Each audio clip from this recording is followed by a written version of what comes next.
Good evening and welcome. This is Pain to Power, and I am your host, Maria Cosme, also known as Brown Girl Interrupting. And this is a really special episode where, as always, on Pain to Power, we are celebrating transformation, resilience, and how we turn our struggles into our strengths. And this week, I am talking about honoring one of the most profound and universal roles that shape our world, motherhood, because it's Mother's Day. And I want to honor and recognize all the strong and influential women in my life that have raised me, that have guided me, that have grown with me, while also highlighting some of these amazing um, guests that I have featured who are mothers who have shared the journey of motherhood, because what we know is that it's complex and it can be painful. And so, whether it's biological, adopted, or chosen, the role of motherhood is taking on so many different forms. And I want to spread some tribute to all of those women who are nurturing and empowering the people around them through motherhood.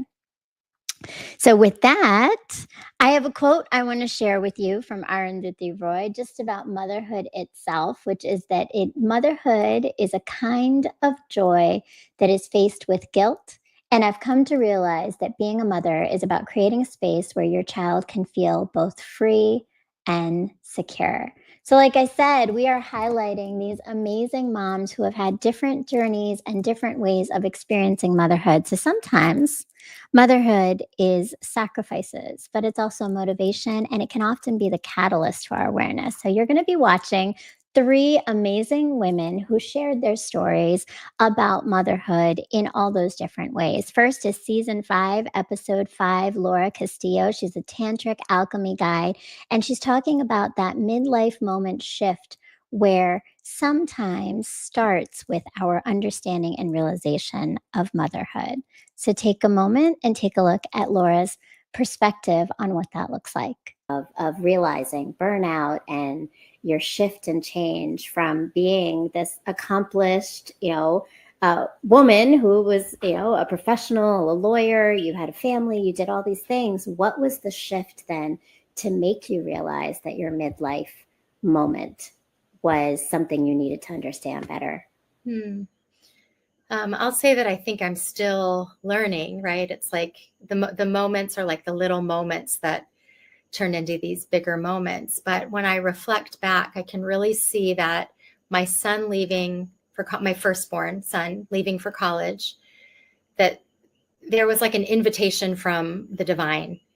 And I started feeling, a lot of grief that, again, no one told me about. Like, no one said, oh, when your firstborn leaves the nest, you're going to start waking up with anxiety. I'm curious if anybody has felt this. It's like our first child leaving. I started waking up with like anxiety of like, oh, I didn't get to talk about this with him, or I didn't get to tell him this, or what if this happens?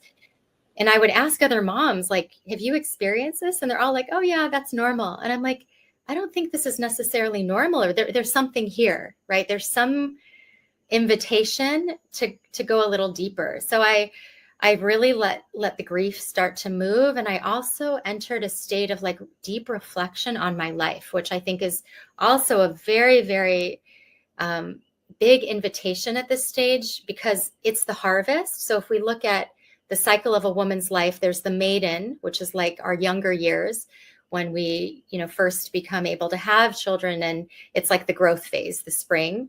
Then we're in mother, whether we have children or not, we're creating something. We're in the world growing. And after that is the harvest, and it's the queen. So the harvest is like, let me look at my garden and see if I like the seeds that I've planted, right? What have I planted? And, I don't know if I like all of this. So I really enter that stage of like, am I happy with my life? Like, am I in the right relationship? Am I doing the work I'm meant to do in the world? And by, in our 40s and 50s, we've cultivated a lot of skills, a lot of magic, a lot of experience. And I started kind of reassessing and Right. So I love that because Laura is really talking about the humanity of being a mother. And I know today, hopefully, you are honoring the mothers around you and you are seeing all the roles that they play in your life. But also, those moms and those women are just people and experiencing things. So, this next clip is from one of my guests, Noel Zafir, who talks about in season 2, episode 15, how sometimes motherhood becomes how we have to defer our dreams and make some sacrifices. So take a look at the model and founder of Beauty Cube, Noel Zafir, talking about how motherhood helped her to make some decisions. Did you start to see yourself as someone who actually, even if you're not necessarily that forefront, you're still putting yourself out there, right? Yeah, correct. So I will say this. When I had my first daughter when I was 19 and I was in college, I was determined to finish school, and I finished in 4 years. That was my main priority. And then after that, my main priority was making sure she ate. So dreams weren't something that my family grew up with. My mom was someone who had to start working when she was very young, 15. Uh, and so she always taught me the value of earning money and having a job. Like, it was important. So that's really all I focused on, was not necessarily a career or a dream. It was more about working and being able to take care of my daughter. And that's all there was, you know. Um, and then I got into a relationship that lasted, several years. And the focus there was just kind of taking care of a family. Um, and then after that ended, um, which also changed my life in many different ways, because that was a lot of pain. It ended in a lot of pain. I met my husband. And one of the first things my husband asked me when we started to date, now mind you, I met him in college, but several years later we reconnected. One of the things he asked me was, what have you always wanted to do in life? And I have a YouTube video and it starts talking about this right away, because this is where my seed was planted. I said I always wanted to model, and he was the first person I had ever told that to.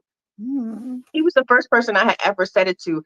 But because he was a creative and he was all about dreams and aspirations, and he was just very encouraging, I felt comfortable to share that with him. And he was like, then how come you're not doing it? Like, you're so photogenic, you're beautiful. Now, mind you, it takes more to be a model than just to be beautiful and photogenic. But I also was like, I have kids to feed. Like, I don't have time to be out here chasing dreams and everything. And honestly, he was disappointed. He was disappointed that I had never thought about chasing my dream, and even more disappointed that I didn't want to. I didn't want to because I didn't think I would succeed. I didn't even think it was a possibility.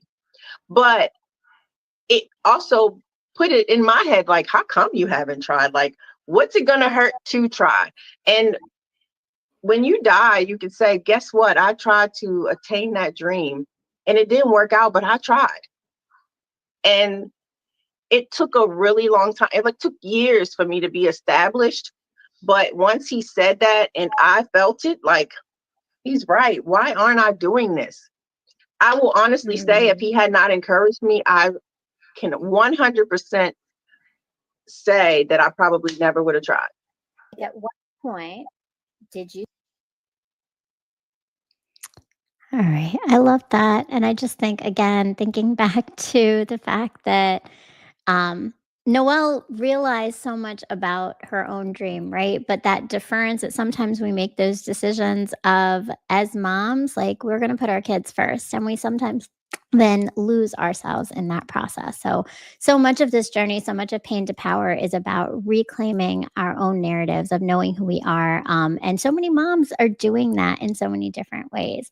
So the last person I want to elevate is Nat right now for this section. She was from season 4, talking about, as an energy healer and the host of Lift Oneself podcast, discovering her capacity through parenting and accessing her healing. healing. So take a moment and listen to just how sometimes parenting also is those awakenings of what we need to recognize and know about ourselves in our healing journey.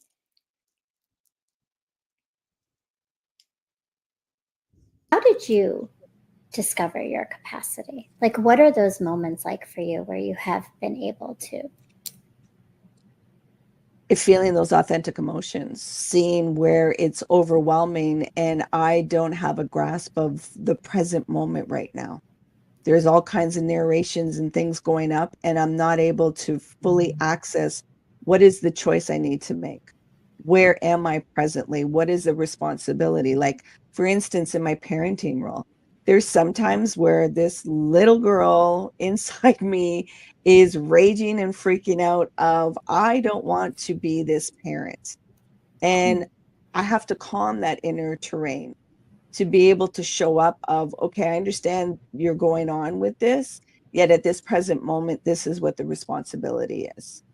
We're going to feel what there is, yet you don't have the permission to hijack what the role and responsibility is, because this is where we are right now. I get that you don't want to accept reality, yet if you don't accept reality, there's going to be suffering. Yet I'm not going to shut down what I'm feeling inside, but it also isn't going to take command of the choices that I have to make.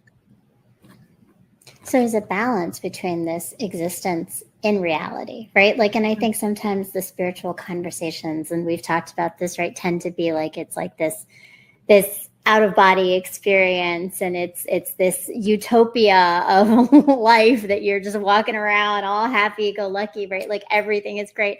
That's not the reality, right? It really is existing in the reality of what it is, but also finding that balance of understanding ourselves.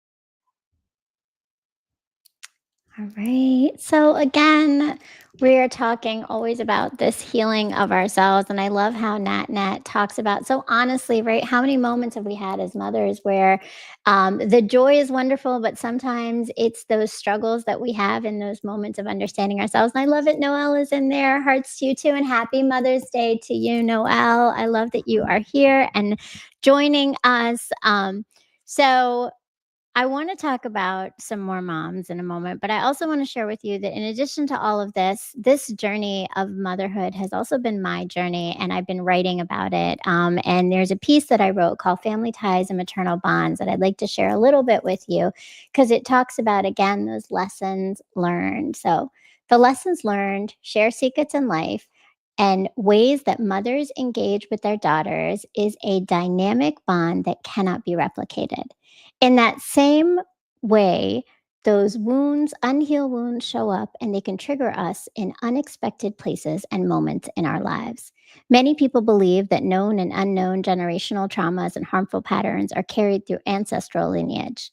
In my moments of pain and reflection these past few months, I have been trying to pinpoint what I may be carrying that is unseen but leaves an impact on my psyche, soul, and heart. So I really encourage you to go and read Family Ties and Maternal Bonds. It's on my blog. And it's, again, some of my journey of discovering and understanding myself as a mother, my role as a mother, and those patterns and unlearning that is going to go into healing my children as I am learning and growing in myself. So, Shonda Rhimes also has a quote here about motherhood as we go into some more videos here.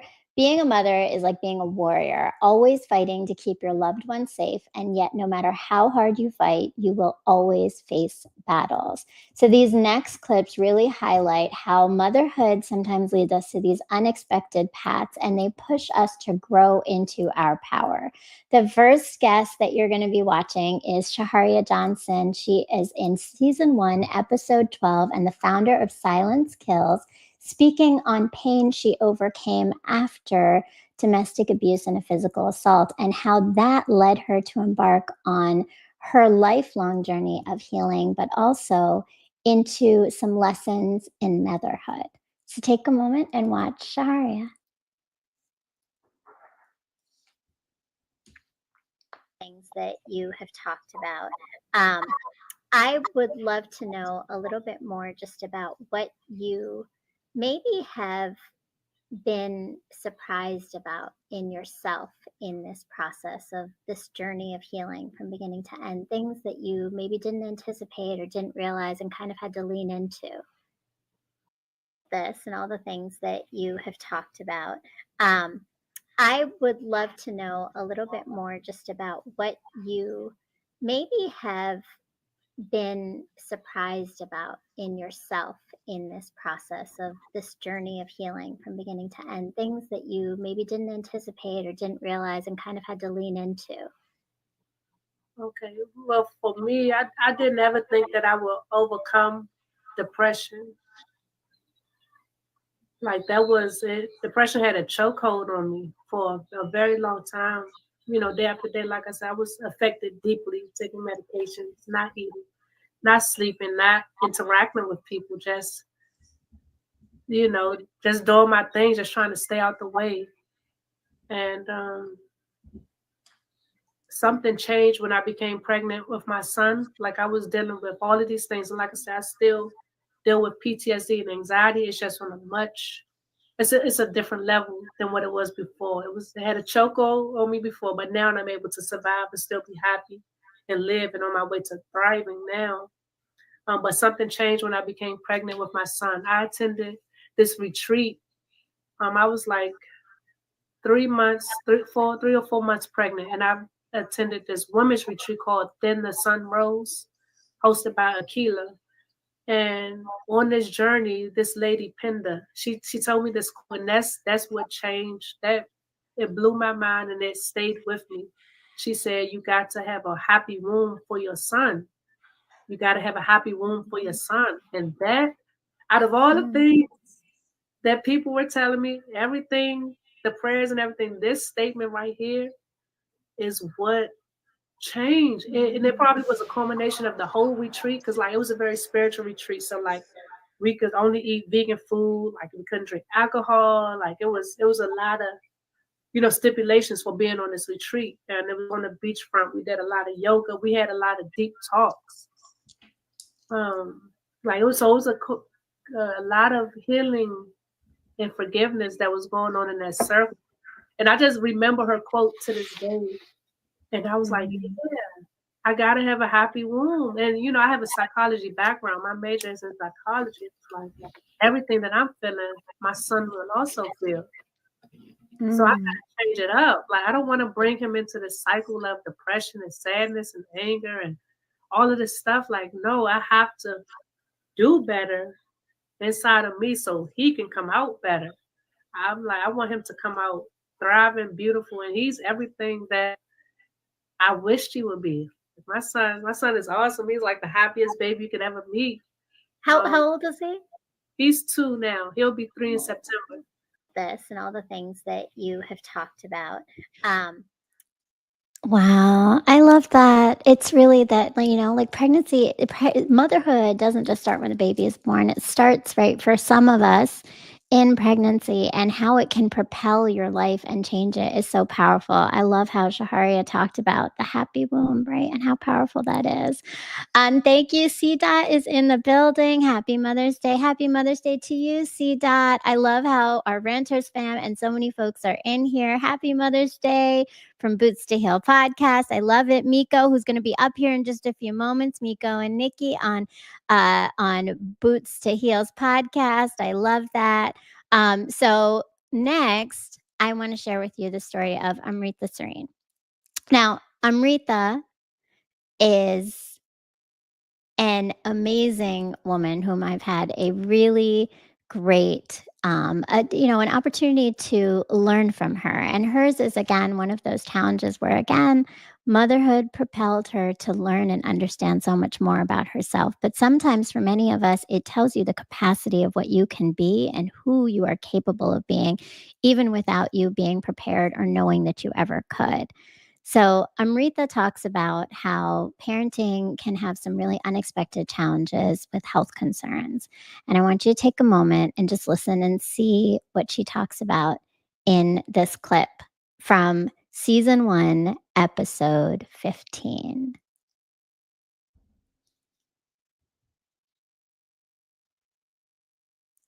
Oh, I think we're buffering. No worries. Technology is what it is.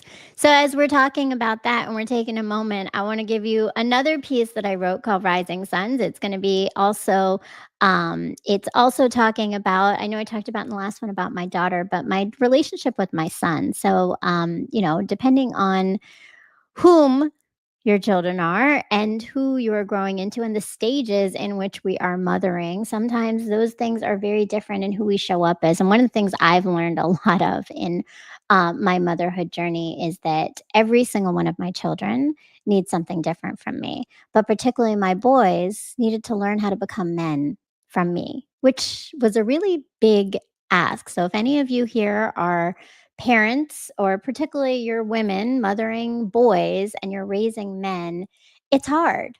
And it's hard because we don't have the same tools maybe that men have to raise boys into men. So, Rising Suns is a piece that I wrote, and it's in my blog that talks about all of that and just my journey of self discovery as a mother of 3 boys. Whom, by the way, gave me an amazing Mother's Day today. So I got to give a shout out to Majid and Ty and Zane, who's in boot camp. So he called me, which made me very happy.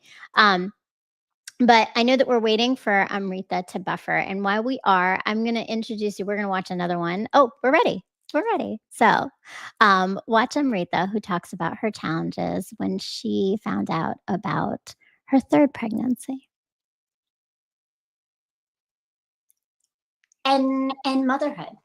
Motherhood is there's a lot there, right? And it is that we are taking on our children's pain and sometimes but so thinking about that and talking about that, I'd love to know a little bit more, because why I brought you on and what really struck me when we were talking the first time is that your parenting journey has had a lot of unexpected challenges that and I guess when I say pain to power, I just want to clarify, right? Like, I think for me, it's not always that we feel pain as much as that life is sometimes in itself filled with different challenges, right? And those can cause pain for the people we love or for ourselves. So in that way, your story of parenting. Right. Well, that's totally fair. So just to give you guys a quick background, I'm a New Yorker through and through, if you haven't figured that part out yet. Both my kids were born in New York. We were living in New York. It was the fall of 2018. I had a 3.5-year-old daughter. My son was about to turn 1 next month, and my husband's work was bringing him back to the Bethesda area because and that's where he grew up. I was consulting at the time, so I had the flexibility to move, even though I didn't want to move. We did. But right before leaving New York, our pediatrician at the time said, your son's kind of not meeting some of the developmental milestones he should be by now. So once you kind of get settled into DC, maybe, have a developmental pediatrician take a look at it. There was no real urgency in her voice, so we didn't really think much of it. We settled in. Early 19, we saw a geneticist who wanted to do a metabolic workup and blood work on our son. And then, Maria, we got that call. Every parent's worst nightmare. The results are in. We need to talk to you. Can you come in tomorrow? Can you bring someone with you for support? You can't give someone a cliffhanger like that and expect me to, wait a night, right, to talk to you. And I don't think of myself as a pushy person, but that Brooklynite, the mama bear inside me came out and made her share the results over the phone. We were effectively told that our son had a neurodegenerative condition, and a likely outcome would be that he'd be feeding out of a tube and losing most of his motor skills by the age of 4. And many with his diagnosis did not survive past the age of 10. I don't believe hell exists, but if it did exist, this is what purgatory must be like. There were things on this report that didn't make sense, but this one geneticist was adamant about the diagnosis. Well, after about a month of just sheer agony, and a fair bit of pushing from our end, we received a second opinion, and we were told that the pathologist made a mistake and that the initial results were misinterpreted. I've never been so grateful for human error in my entire life. We eventually found out that my son does have a rare syndrome. We were able to verify that genetically. And after everything we had just been through, we were just grateful that this was a relatively more benign diagnosis, right? It wasn't life or death. And I share all this because, in your darkest hour, you find every bit of strength you have from your support system. If it wasn't for my parents, frankly, both our families, their support, our collective resources, frankly, knowing how to challenge the system in this country, that whole experience would have been much harder and likely more drawn out. I think about, my parents as immigrants, and I imagine being new to this country, not speaking the language well, and then dealing with something like that, right? How to know how to navigate the system. I'm lucky, growing. And motherhood. So Amrita's really talking about that confusion and uncertainty that sometimes settles in parenting, but particularly right with mothers, and how much that can throw your whole life, your psyche, your mental health, all of it off. But what she did with it was transformational. So for all of these, please make sure you go and watch some of these episodes. That's from season 1, episode 15 with Amrita, and she has done so much to now help others in education and parents to learn how to support students with severe health disorders. So, all right, here's the next one. I'm really excited for this. Miko Reed, who is just in our chat, is the podcast co-host of Boots to Heels. She is also a spoken word artist and just an amazing, amazing person. So in season 2, I got to have her on for episode 17. And we started to talk about the reality of sometimes perspective between mothers and their children, and also the messages we're giving our daughters about their pain. So take a look at the conversation Miko and I had.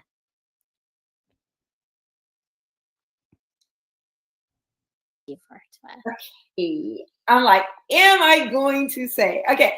So it's kind of it's in alignment with what my path was, being the Army, right? The Army is structure, right? It's forward moving. It's finding a solution and let's go. Suck it up. Let's go. So it's so funny in retrospect, but at the time, obviously, it wasn't funny. And my daughter and I talk about this. And if you allow me, there's this here. Okay, there's this piece in here. I'm not gonna read it, but it's called anxiety, but I spell it backwards. So it's just my rendition of my daughter's anxiety. So of course I get her permission. Obviously, I'll get her permission. I got her permission, and then I said, "Here, you want to hear some of it?" She's like, "Sure." So I'm reading, and then she's like, "Mom," I'm like, "What?" She's like, "That is not at all how it happened." I was like, "What?" I was like, "This book is in print." What do you? You out the light. Like it was going to print. It hadn't been printed. I was reading her the manuscript. I had already uploaded it, and I'm like, I hit the button. Let's go. I said, "What?" So I said, So we talk. Hours, Grail, holy grail. So what I remembered as structure. Let's go. Let's get it. Wait. I understand what you're going through, but we gotta suck it up. Pain is weakness leaving the body. Okay, which. You see, that's like so she's like, "Mom, you had your combat boots on." I was like, "But I'm so nice." She's like, "I was like a 13-year-old little girl. And I'm looking at you in combat boots. You're like, suck it up." I'm like, "Baby, I wasn't trying to say like, it didn't matter what you were trying to say. It was the impact, And as a fellow writer, we believe in authenticity and truth and being your best self. You cannot be that in a story of lies or a story of deception that's skewed. Right. Or assumption. Right. Girl, I went in, I paused. I had to push the date back. I went in and I wrote an entirely new, like a play, and it was anxiety perspective. And it was, I gave the beginning of how it occurred, and then I put mom, Maddie. So, and it was kind of like a play, and it was her words verbatim, and it made me look horrible. It was like, God, I felt like it made me look horrible, but she's like, it's real, or just real and honest and fallible, because motherhood is hard. We were going to talk about motherhood because motherhood is a whole nother job that is some complexity. But one, first of all, Maddie, is profound to be able to one, and bold to be able to recognize and say that to you, be like, nope. Right. But I think also like that idea of being able to go back and say like, okay, I'm going to change this. And I think, you bring up a really good point. And I wonder, like, this idea of mothers who have gone through pain. Sometimes, I don't know if you feel this, or it sounds like maybe, in the combat boots, right? I've never been enlisted. I never went into the army, but I know that I have been watching myself, because I tend to do this with all my children, but maybe my daughter more than my sons. Yeah. Power through the pain. Oh my God. Yeah. Power through the pain. It is something. And I, what do you think that is? Like, what is it that makes us push our daughters to power through pain? We put, I think we don't want, and I'm speaking as a mom, like, we don't want our daughters to feel the pain that we felt. And for us to not feel the pain, we sucked it up and powered through it. So we're telling them, suck it up, power through. But no, you should feel it, and then you should decide how I'm going to get through it, and validate your emotions. And that has been, I'm Gen X, that is the hardest thing, because this generation, they will let you know, like, hey, nah, this, you're teetering on getting canceled. Teetering getting canceled, that's for sure. This generation is something, right? But I think this one in particular is really important. And this is actually leading me to share some things with you that I'm working on right now. But what you saw in that was season 2. We're now in season 5. And I'll tell you, that lesson that I got from the conversation with Miko really started to propel me to start unlearning a lot of patterns.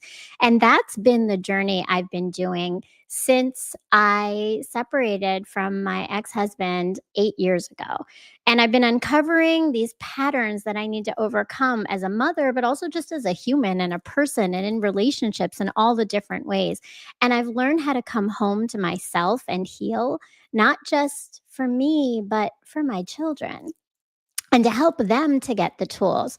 So I'm really excited, because now in this journey of coming home to myself, I have taken it to the next level, and I'm taking these tools, and I created a course.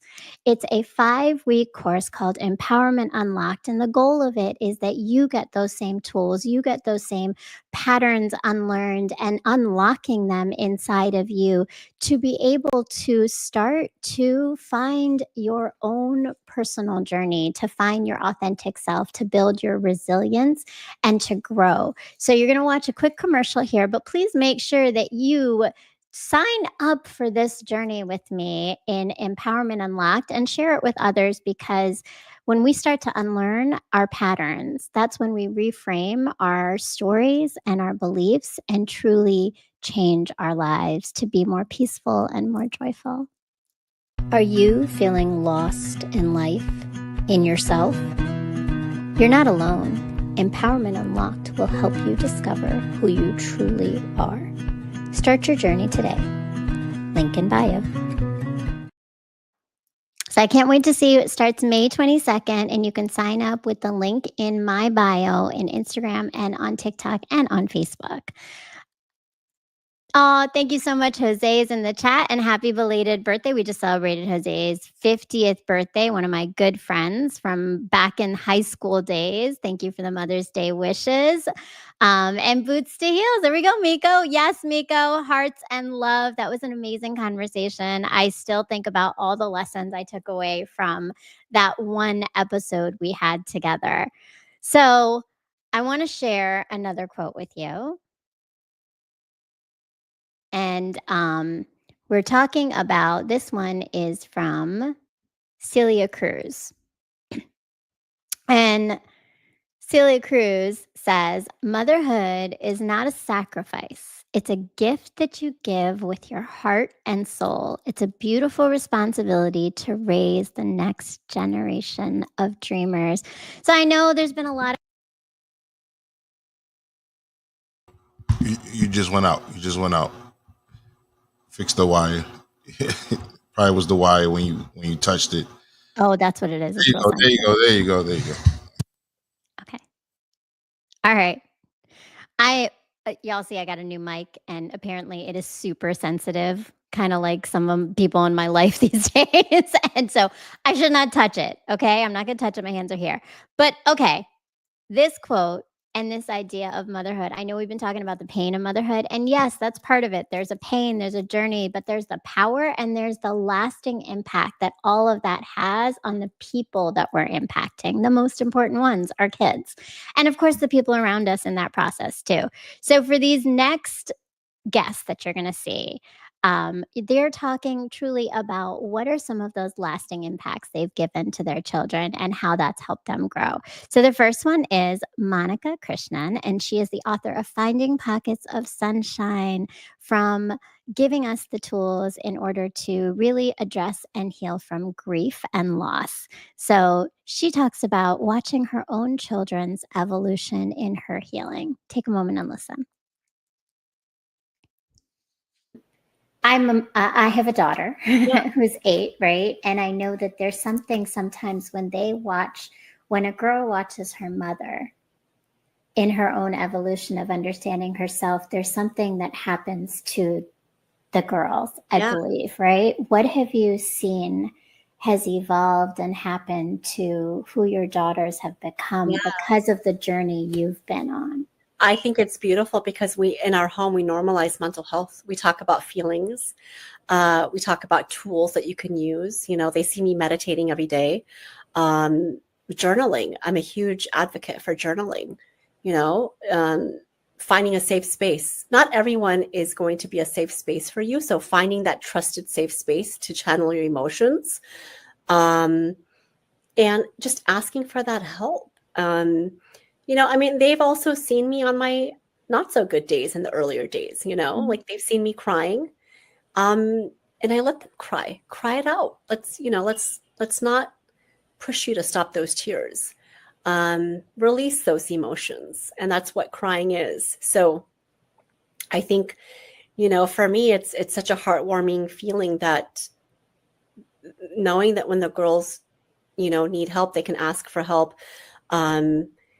And that's what we really need to do, is enter into these homes, have these conversations at a younger age, elementary school level, and being able to talk about it, because by the time you're a teenager, you're going through some heavy stuff as a teenager, going into young adulthood. Right. So being able to navigate this crazy thing we call life. And allowing space for it, right? And speaking on it.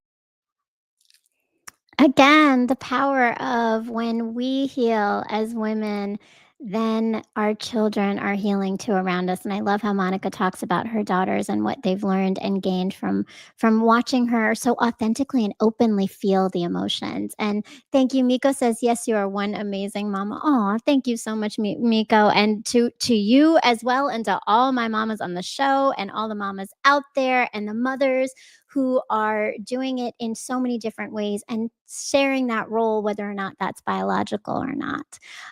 So I want to introduce now Christina Eaglin. Christina was on the show in season 5 also, episode 6, and she's the author of Who's Watching My Baby, a comprehensive guide to choosing childcare.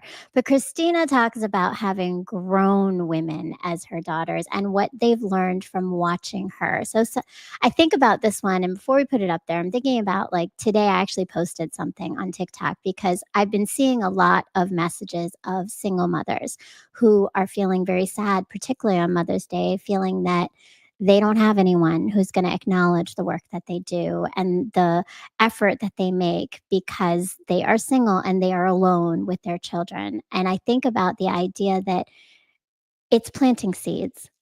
I know that sometimes it feels really lonely in the world when you're a mom and you're doing it alone, but you're planting these seeds because as our children grow up, they see those things and they internalize them and they do something with their lives, but they also recognize it for us. So I hope for any of my moms out there who feel that sadness, who are feeling any kind of loneliness today, that you realize that you're planting seeds because everything you're doing for your children are seeing it. And so watch Christina talk about her grown daughters recognizing and seeing her in all of her power through what she's been through. To your daughters, what are the things like they have shared with you, Mom, this is what's really made a difference in my life? Okay, so I get emotional when I think about it because it's been a lot. But it's when they, for Christmas, they'll like always write out these cards, or they'll, even in the chapter in the book, and it's my resilience and things that I've overcome and things that I've gone through, and they continually tell me what a strong woman I am. And I don't always feel that, but they continually tell me, and they're like, you showed us the way. And sorry, my eyes are leaking. But this is, I mean, when you take my kids, that's my heart. So, but they talk about my resilience, and it's hard, sometimes life is hard. And I try not to hide it from them. I try to like tell them, I've cried in front of them when things, haven't been right, and let them know. I don't try to, because I found having parents who hid emotion and things gives you a false sense of reality. But if your parents are honest with you and like telling you what are, what's happening and things like that, like you kind of get it. Not that, you have to have a million adult things when you're 4 years old, but you kind of get it at the age appropriate levels.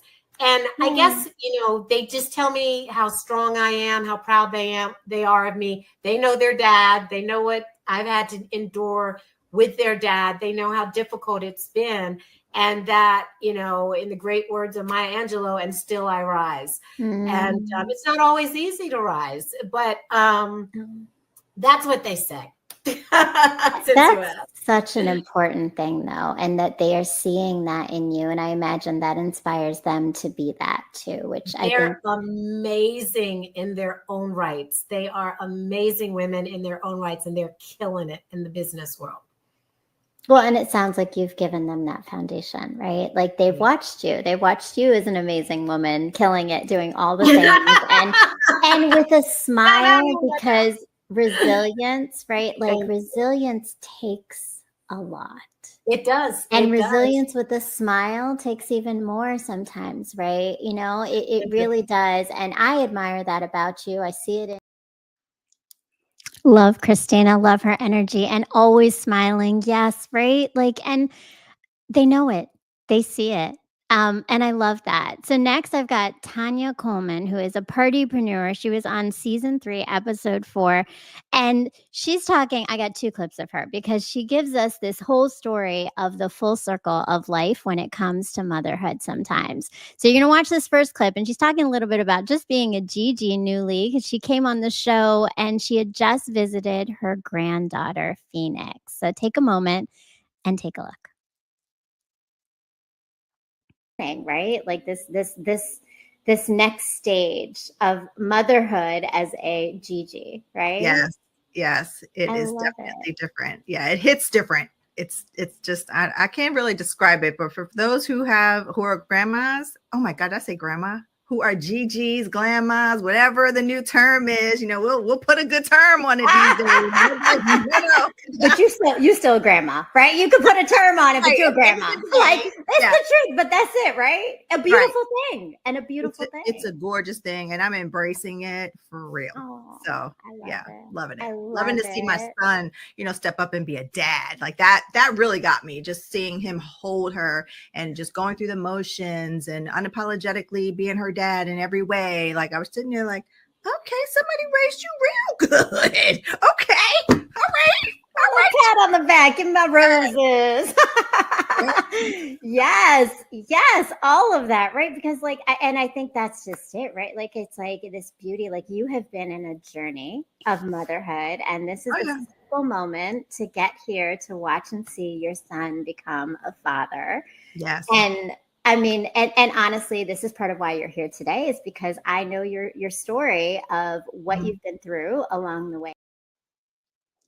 All right. Yeah, there's a story, right? So we're going to watch the story now, because Tonya and her son and being a Gigi really was through her being the mother that she was when she first found out she was pregnant. So take a look at the journey that Tonya started from to get to where she is now as a Gigi.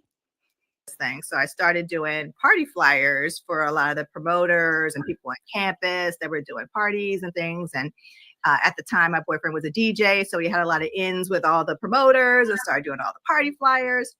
And then all of a sudden, boom, you're pregnant. Okay, and at 25, okay, back then, okay, I'm 51. I'll share my age. I'm not at all afraid of it. Nice. At 51, back then, entrepreneurship was unheard of. Like it was something that was very much out there. Like, you're gonna do what? You're gonna you're not gonna get a paycheck every other week? Like, what do you mean? It was not looked at today. The evolution of entrepreneurship has grown to something completely else today. Back then it was not. So when you're that young and 25 technically at that point seemed young, coming right out of college, not really having your career under control and all of that, it was looked at as, what you gonna do with your life?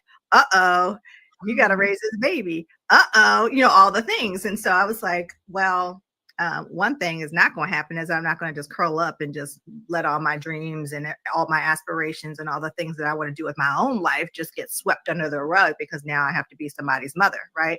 So ended up, we had the baby and everything was great. And I had a good girlfriend of mine introduced me to this guy who had an up-and-coming investment firm down in Atlanta. And that was back in the heyday when Atlanta was the hub for entrepreneurship. So if you were starting a business and you were in Atlanta, you were golden.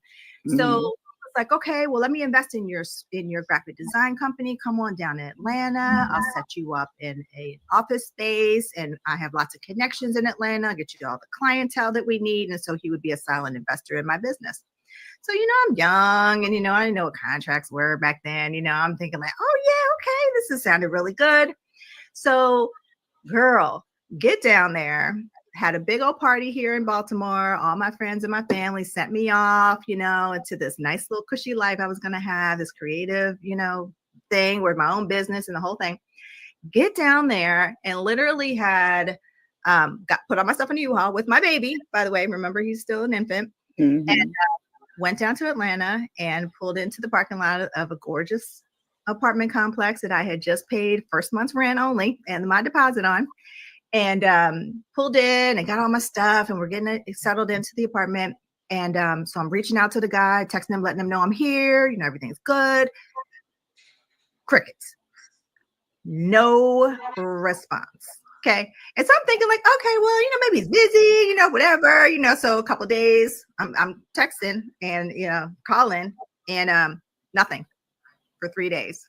So on the third day, I was like, did I get scammed? Like, did he just ghost me? Like, ghost wasn't even a thing back then, but like, did you do that? Like, what is happening? There's a lot of questions going through your head, right? A Like, lot I of can't questions. even imagine. And a lot of questions where, you know, I hadn't even fully unpacked yet. Most of the stuff was still in boxes. And, you know, I look over at my son and, you know, he's sitting there in his car seat because the only thing I really had put together was his crib at that point.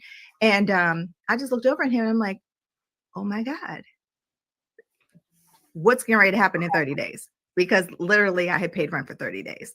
And did, you know, had no source of income whatsoever. I had a little bit of cash from people who gave me some going away money at my party, you know, and that was not enough with diapers and formula and all the things that come with a baby, right?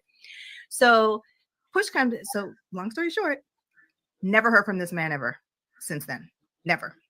And so I sat there and I just had a come to Jesus moment, like, okay, cry it out. So I cried it out. I looked over at my son. I was like, well, one thing that's going to happen here is either he's going to know the story about how his mom came down here with aspirations of starting her own business under the guise of someone helping her and her doing that, or he's going to have the story of my mom came down here, something happened, and she got up off her butt, after the ugly cry, okay, put her big girl pants on and made something happen for herself. Or third option, this all happened and I had to pack everything up back up in the U-Haul and carry myself back to Baltimore, which was not gonna happen. Okay. So there was so you really had two options. There was really one. Right. There really was only one option, right? Okay. Knowing me and who I am and just my personality and like no, hell no. I was not about to let that be the story. And when I looked over at him, I was like, that's not about to be the story he's going to tell of his mother. Like that's just not going to be what that's going to be, right? And so that really was the catalyst for me, like to get up, dust it off, and get out there and try to make this happen. Seeds planted, friends. Seeds planted, right? Like that's just it. I love that because yeah, and now she's a Gigi and she's watching John, her son, become as this amazing father because she made these steps as a mother. So one thing I just have to say is I didn't realize I was wearing the exact same earrings, y'all. But I am. Same earrings from the same thing, accessorizing in different ways.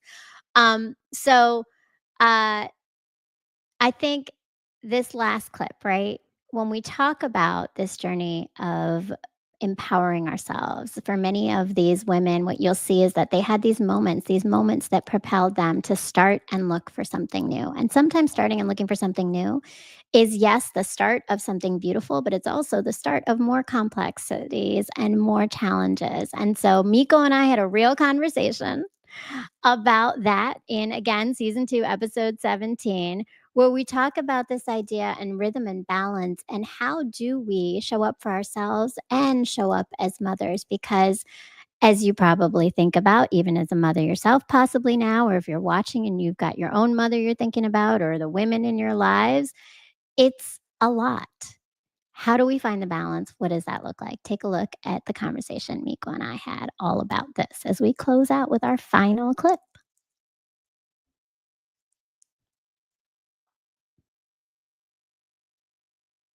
Mm-hmm. How do you find, I'm not going to say balance because someone recently said to me, we no longer say balance because it means that you're sacrificing something, but your rhythm within that of the flow to be in all the places you need to be and be all the things you need to be. Be all you can be, right? Be all you can be, right there, right? Outside the army or in. Right. And you know, I am okay with saying balance, and I'm okay with saying rhythm, right? Were those the two things? Like, yeah. Balance, because it feels like you're sacrificing something. Was that? Yeah, I think that was the message that I was getting from it. But tell me more. Like, so what do you think when you hear balance? How does it hit you? I'm a realist for myself because I always say, you know, I can't lie to myself because I am sacrificing something. I am. I absolutely am. I would be lying to myself and I would feel like a hypocrite if I did not say that when I am going to these events where I need to brand myself or I need to host an event, which I do often, I have to balance that with I need to do something with my kids because right now I'm just feeling myself. But to the outside, it's like, oh my gosh, yeah, Miko, you're a mom, you have a full-time job and you have a company and you're just out here fortifying other people's strengths and providing a platform, and look at you. Ta-da. And then my kids are like, is the Uber Eats here yet, Mom? And I'm like, I'm about to get on the stage, just wait. So there's a balance with that. Sometimes I have to say no. Sometimes I have to say, I'm sorry, I can't come to this event. And that's how I find my rhythm. I literally look at my calendar and say, okay, the month of June, I have 3 events on the first weekend, 1 on the second. It is the end of the school year. So I will have more time during the week. Let me take off a day or 2 during the week. So it's a literal, physical, tangible activity for me. Because if not, I'm going to look good in the streets. Like, oh, she out here. But my kids are going to be like, oh, who is our mommy coming home? But not literally, but Yeah. No, but thank you. Thank you for that honesty, because as you said all that, I was like, oh yeah, I guess that's what I do too. I'm like, because and what you said, I think even in terms of like what people see outside and what your children see inside. Yeah. Totally they different. don't see. I mean, my kids look at me like, you're not all that. Like, I don't know what you think, right? And not that I am, but just that, Right, but no, you are. Nothing I do is impressive to them. I think someone asked me that one time and I was like, yeah, no, my kids think I'm like the lamest person ever. The lamest. Like, I make a TikTok and mother was like, oh, your TikTok came up on my feed today. Right. That's cute. It was okay. Or her best friend will send her like one of my reels, like, oh, look at Miss Miko. She's outside. And I'm like, she's doing slam poetry. I'm like, okay. So it's nothing cool. No, it isn't. But I think, it's funny because I keep thinking in my head, it's going to eventually evolve, right? They're going to see it. They're going to see it when it clicks for them, because it's all also though for them to some extent too, right? Like what our kids don't realize sometimes and the next generation doesn't see is that this is laying foundation for something bigger. Yes, it's your time now. Yes, it's your commitment now. Yes, it's rescheduling your calendar now. Yes. But it's towards a bigger goal of a foundation for your kids, for you, for your, for the community, because you're giving back and building other kids and building other families, right? Yeah. Absolutely. And we have to, I really do think we have to give our flowers and we have to remind ourselves of those things sometimes, even when our teenagers are telling us how lame we are, right? Being a mother and doing all that you do, how do you find? Our teenagers are certainly telling us how lame we are. That's a real thing.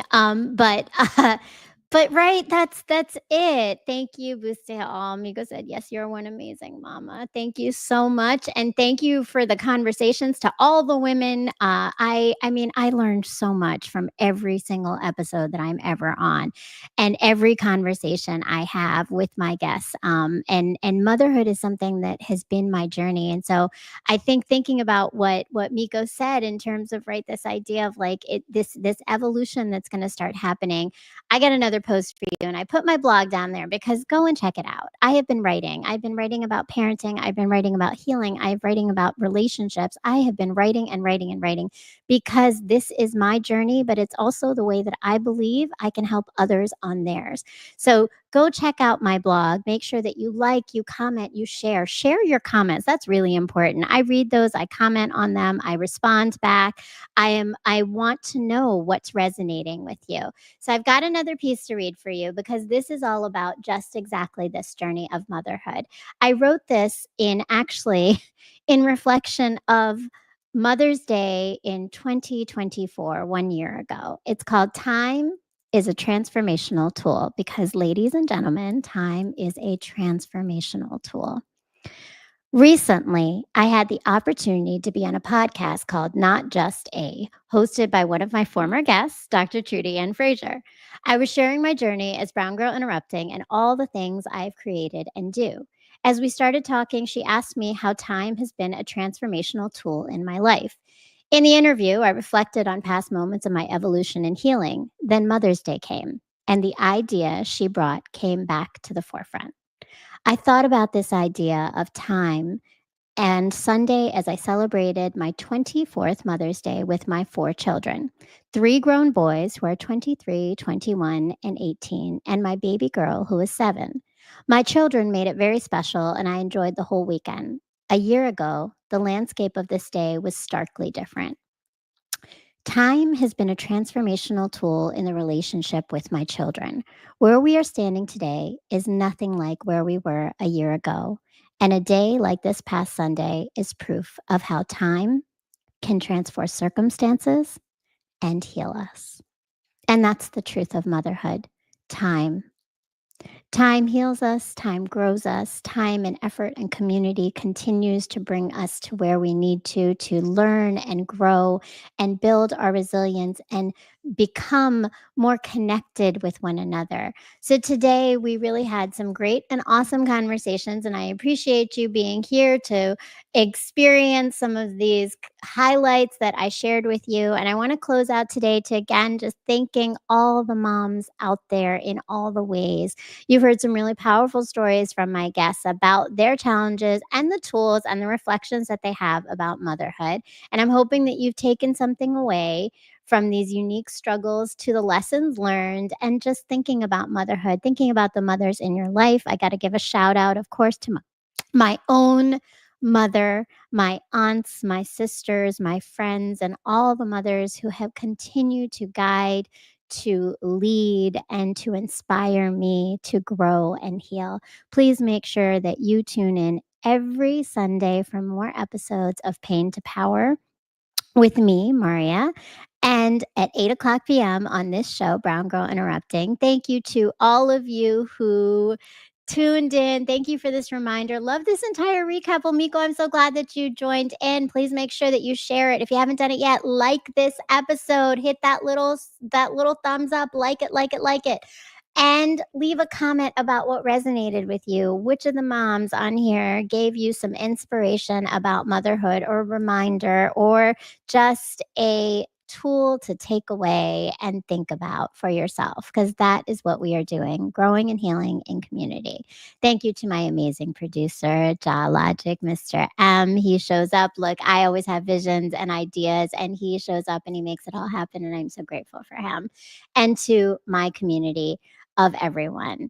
Appreciate you. Have an amazing night. Happy Mother's Day to all the mothers out there. Make sure that you subscribe to this channel, you tune in every Sunday, and that you are looking at Empowerment Unlocked and my blog. See you on the flip side, friends.